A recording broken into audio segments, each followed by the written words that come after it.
bola no chão, como diria meu pai, o grande Roberto Mota. A gente faz um break e vai pro Mota ou já pode ir direto para ele, meu querido? Vai direto? Então, senhoras e senhores, Roberto Mota está aqui hoje para dar entrevista aqui no Pânico, para dar uma clareada nas situações. Mota, primeiro, boa tarde, muito obrigado pela sua participação aqui. Sabe que a gente tem grande apreço pela sua pessoa, mas primeiro, bem-vindo, meu querido. É um prazer, só vocês me tiram da praia, porque tá um dia maravilhoso aqui no Rio de Janeiro, tá verão. É um dia lindo, mas ainda melhor é estar aqui no Pânico. Te agradeço muito, cara. Desculpa tirar teu momento de caipora e de sunga e futevôlei com seus amigos. Sempre tem narrativas, né? Eu acho que é importante, a gente tem tanto assunto pra gente falar, mas a gente estava na história do Bolsonaro, né? Primeiro, se você puder dar uma contextualizada, o que você acha dessa história aí, mais uma investigação, possivelmente daqui a pouco estão falando, já tem a própria cela do Jair Messias Bolsonaro, as transações. Você é um cara que consegue, pelo menos, dar uma cronologia dessa história. Por favor. Mas até isso está ficando cada vez mais difícil, né? Nós fomos surpreendidos por mais essa operação policial. É quando, como diz um amigo querido, ele diz o seguinte: Bolsonaro vai no banheiro, abre uma investigação. Bolsonaro olha pela janela, abre uma investigação. Bolsonaro espirra, abre uma investigação. Todo mundo foi surpreendido por uma operação policial, uma investigação, acusações de crime, se eu não me engano, coação no curso do processo, que é um crime que exige uso da violência ou de grave ameaça, obstrução de investigação, mais uma vez, abolição violenta do Estado Democrático de Direito. Mas muitos juristas, inclusive o André Marsiglia, que é um jurista que eu respeito muito, diz o seguinte: essas acusações todas têm como base declarações, mensagens, manifestações, uso da palavra. Uso da palavra não é crime. Você denunciar abusos contra direitos humanos ou abusos contra a liberdade de expressão, isso não é crime. Isso é o que a esquerda fez a vida inteira. Alguns deputados da esquerda fazem disso a sua ocupação principal. Tem a história da divulgação das mensagens, esse vazamento, assim, uma coisa incompreensível. Mais uma vez, parece que privacidade no Brasil não vale nada. Se divulga mensagens do ponto de vista jurídico e político completamente irrelevantes. Qualquer um de nós, se tivesse a sua privacidade invadida e fossem divulgadas as mensagens que a gente troca com familiares ou com amigos, qualquer um de nós estaria exposto a esse tipo de narrativa. Isso não é conduta criminosa. Agora, o que chama mais atenção, porque assim, todo dia é uma surpresa nova. Parece que o nível do absurdo vai subindo. Mas depois da minuta do golpe, já teve a minuta do golpe, agora tem a minuta do asilo. Mas, companheiros, pedir asilo não é crime. Vocês lembram que há pouco tempo o Brasil deu asilo para a ex-primeira-dama do Peru? Sim. E essa, sim, tinha sido já condenada criminalmente. O governo brasileiro não só deu asilo, como mandou um avião oficial buscar. Então, como é que alguém no Brasil pode interpretar uma consideração de um pedido de asilo como uma conduta errada? Assim, é difícil encontrar nessa história toda o que é mais absurdo, né? É verdade, você está falando da história da Argentina, né? Mesmo porque existe uma proximidade do Bolsonaro com o Milei, com o Donald Trump também. Agora, nós temos o Silas, viu? O Silas, ele também falou que pode pegar, né, Silas? Pode pegar seu celular, se você tiver uma pergunta pro Mota, você fica à vontade. Pode pegar o meu celular e eu dou até a senha. Agora eu quero perguntar pro Mota, já logo aviso que não gosto de careca. Então vamos fazer a pergunta. O que o senhor acha do que está acontecendo na Venezuela? Porque o Trump não tá de brincadeira ali com os Estados Unidos embarcando, mandaram mais de 3 destroyers lá para Venezuela. Queria saber a tua opinião aí, Mota.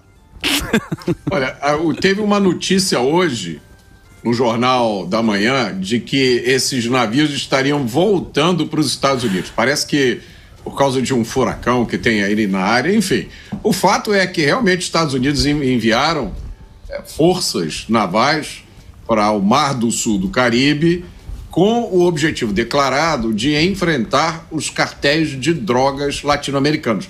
Já estava na hora de alguém fazer alguma coisa a respeito disso. Porque, na minha opinião, essa é a segunda maior ameaça à América Latina. São os cartéis de drogas. A primeira é a insegurança jurídica, que agora chegou em primeiro lugar. Os Estados Unidos já anunciaram um prêmio de 50 milhões de dólares pela prisão daquele que eles dizem que é o chefe de um dos cartéis, o cartel de Solis. O nome desse chefe é Nicolás Maduro. E o mais curioso é você encontrar brasileiros que criticam essas ações do governo americano. E olha, gente, não é só brasileiro de esquerda não, tá? Teve gente que não é, pelo menos publicamente, de esquerda, que criticou esse tipo de ação do governo americano, dizendo que isso viola a soberania dos países. Agora, e o narcotráfico? Não viola a soberania, não? Olha, outro dia saiu uma matéria, agora eu não me lembro qual foi o veículo, mas é fácil de achar, dizendo que 25% da população do Brasil já vive em áreas dominadas pelo narcotráfico. 1/4 da população brasileira. E aí eu sempre uso uma metáfora, né, para colocar essa discussão no seu devido lugar. Se você está na sua casa, com a sua família, os bandidos invadem a sua casa, e aí está passando na rua um estrangeiro, o estrangeiro entra para salvar você e a sua família, nenhum de vocês vai reclamar de invasão de soberania, mas os bandidos vão. Total. Agora você pega, né, toda essa história dos Estados Unidos, né, Mota, você que tem uma vasta experiência em segurança pública. O Marco Rubio, ele tem os pais, né, cubanos. E ele sabe muito bem o que é viver o Fidelzão. Com o Fidelzão nas costas.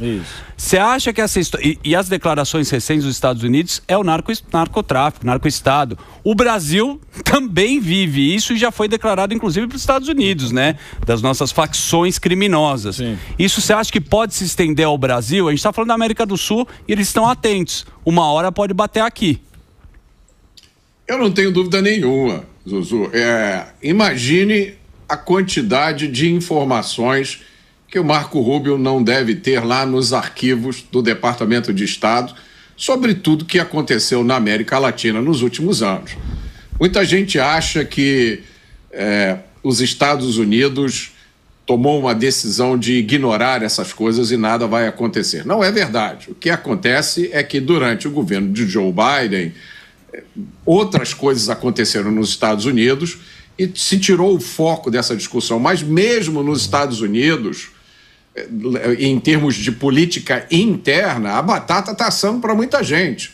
Eu vi uma notícia hoje de que, mais uma vez, a Procuradora-Geral dos Estados Unidos, Pam Bondi, disse que vai processar vários integrantes dos governos passados dos Estados Unidos por ter vazado informações confidenciais do governo americano para a imprensa. Tem aquela história do dossiê da Rússia, que foi um dossiê falso criado para dizer que Donald Trump era agente russo e que contribuiu muito para a derrota dele nas eleições. A Pam Bondi já disse que há evidências de envolvimento de pessoas do governo americano na fabricação desse dossiê, pessoas ligadas ao Partido Democrata.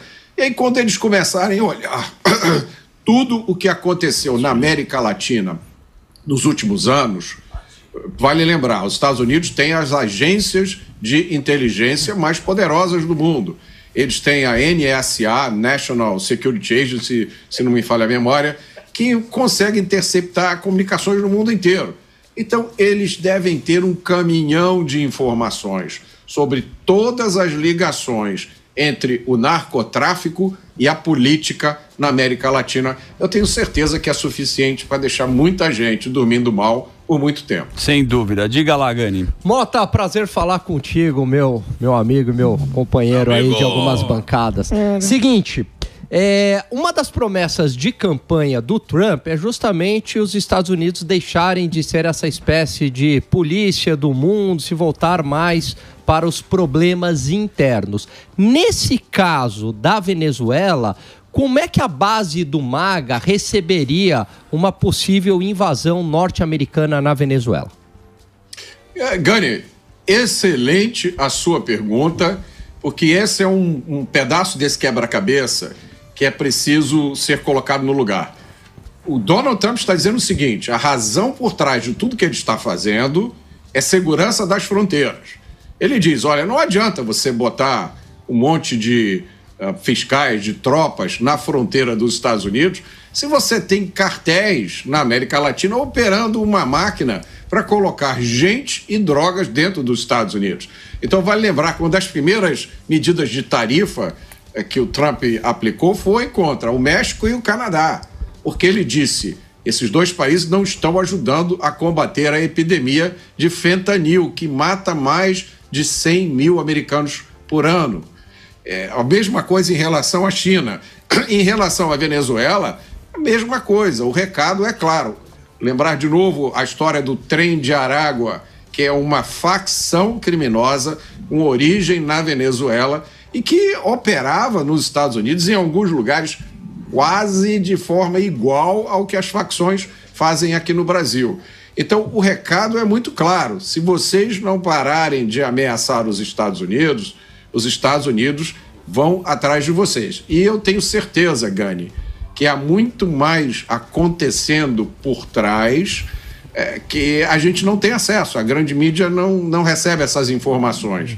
Mas para o Trump ter decidido tomar uma ação tão clara e direta contra a Venezuela, ele deve ter excelentes razões. Boa, Mota. Só para dar uma contextualizada, antes do tarifaço do Donald Trump, a gente está uma discussão aqui sobre o INSS, o rombo bilionário. E essa era a pauta que ela foi aproveitada também com as narrativas dos Estados Unidos, imperialista, que a gente sabe que o governo usa também essa narrativa. Repare bem. O que você acha que vai acontecer com o INSS? Ontem a gente recebeu o Nicolas Ferreira aqui, a gente sabe da CPMI, tem a comissão, tem o meio centrão lá meio que articulando. Para onde vai o INSS? Eu vou fazer um break com esta pergunta. Boa.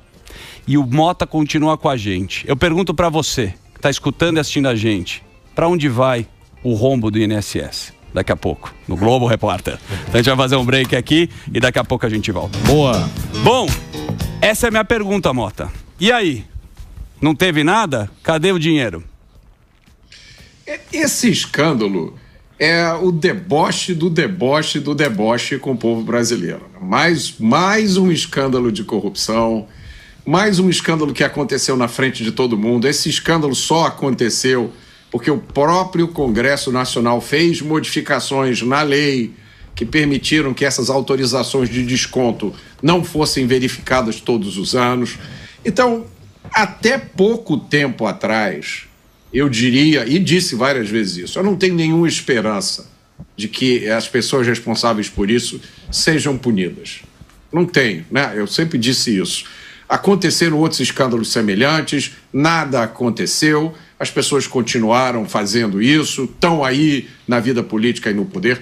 Entretanto, a habilidade dos parlamentares de oposição em conseguir emplacar o presidente e o relator da CPMI me acendeu a esperança.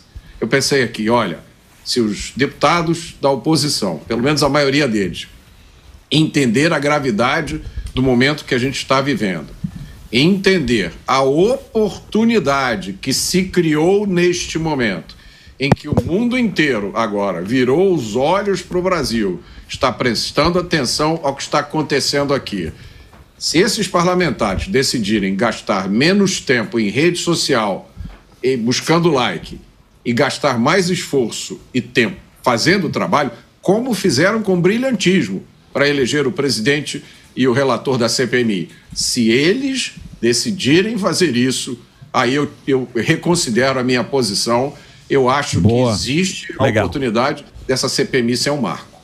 Morgadão, você acredita que vai pra frente, cara? Não sei se vai pra frente, mas o que o Mota falou é justamente isso mesmo. Tem que se empenhar e parar de querer fazer videozinho de rede social, tá certinho. Ficar pegando engajamento, né? Porque você viu, né? Quando teve o negócio lá do Senado, lá, Nicolas, Marcel Van Hatten, que a turma tava atrás de uma pauta, a gente tem uma grande decepção, acho que com o Hugo Mota também nessa história, né? Quando a gente vai para as outras pautas, que é a anistia, você sabe que lá funciona de outro jeito, né? Como é que você acha que a gente vai passar tanta coisa se tem tantos acordos, tantas emendas no Brasil, Mota?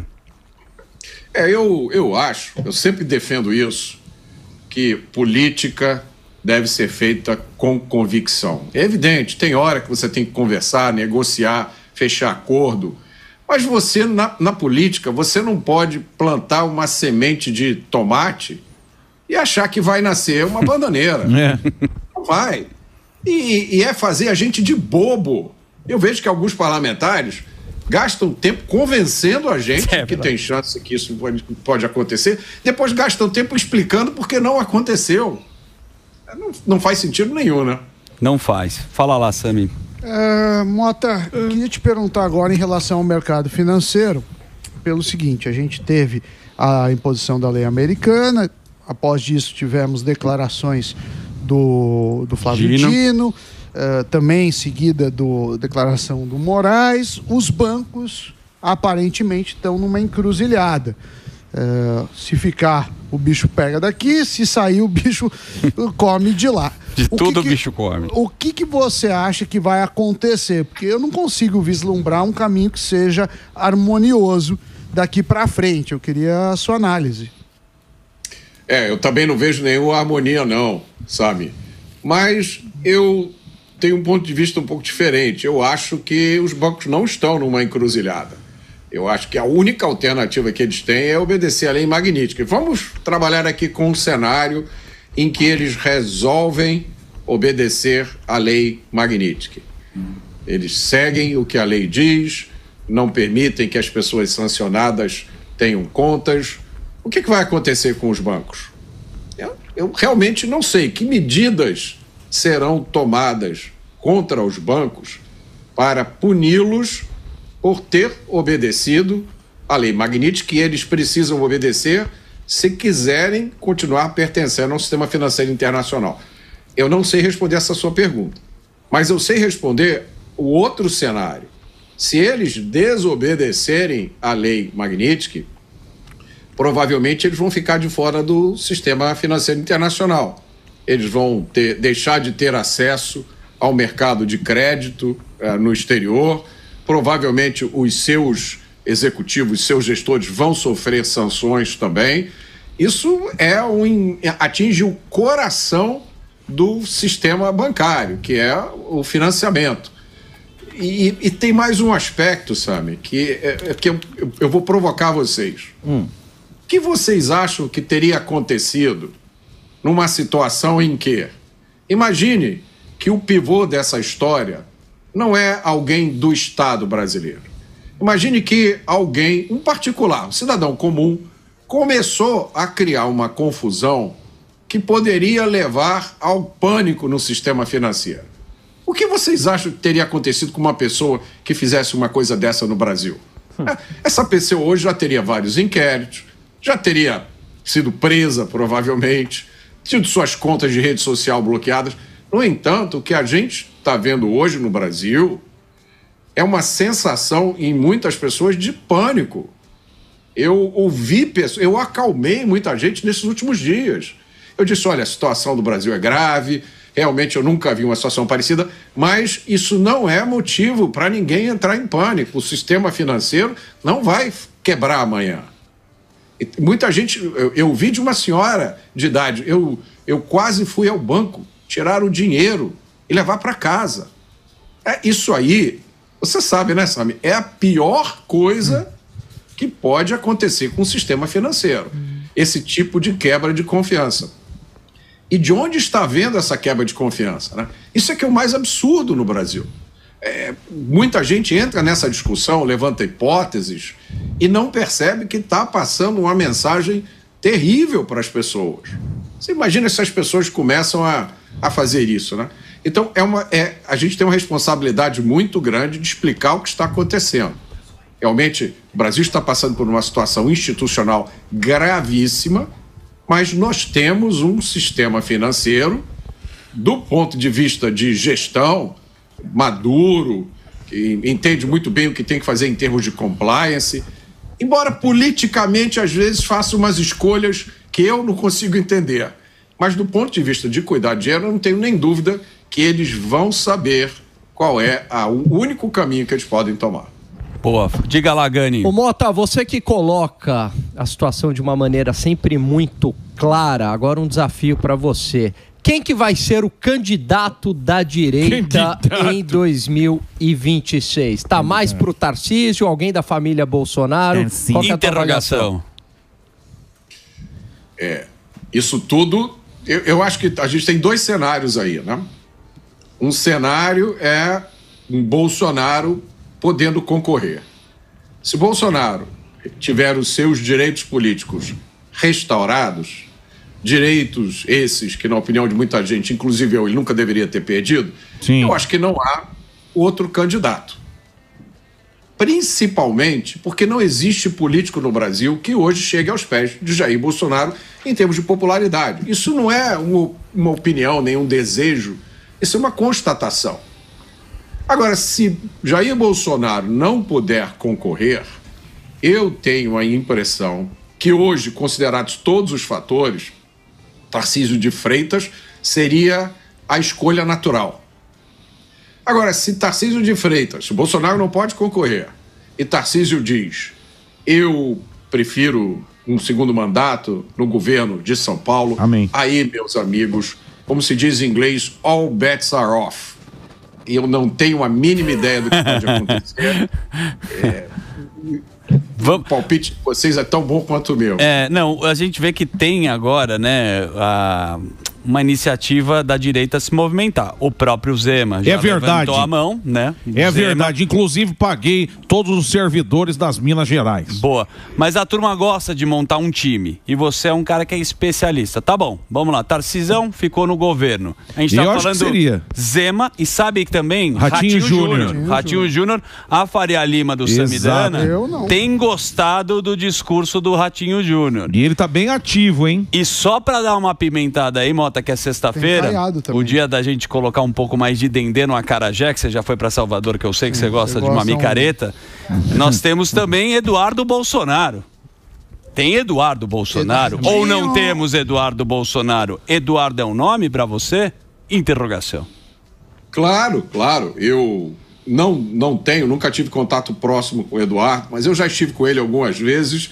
Eu já estive com ele vezes o suficientes para dizer que o Eduardo está bem acima da média dos nossos parlamentares, em termos de preparo, de conhecimento do mundo, de ter entendido o que estava acontecendo na geopolítica mundial e de já há vários anos ter estabelecido relações com pessoas que vieram a ser presidente da Argentina e presidente dos Estados Unidos da América.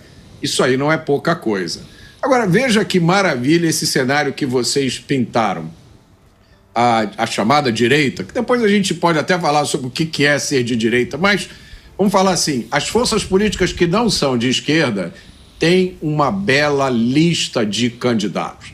Cada um com as suas características, cada um com o seu perfil. A gente não pode exigir que os nossos políticos sejam todos clones de uma mesma imagem. Sim.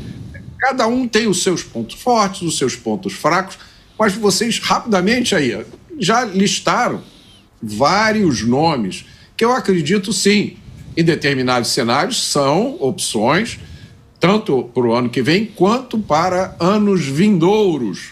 Agora tenta fazer uma lista dessa com nomes da esquerda. Não tem.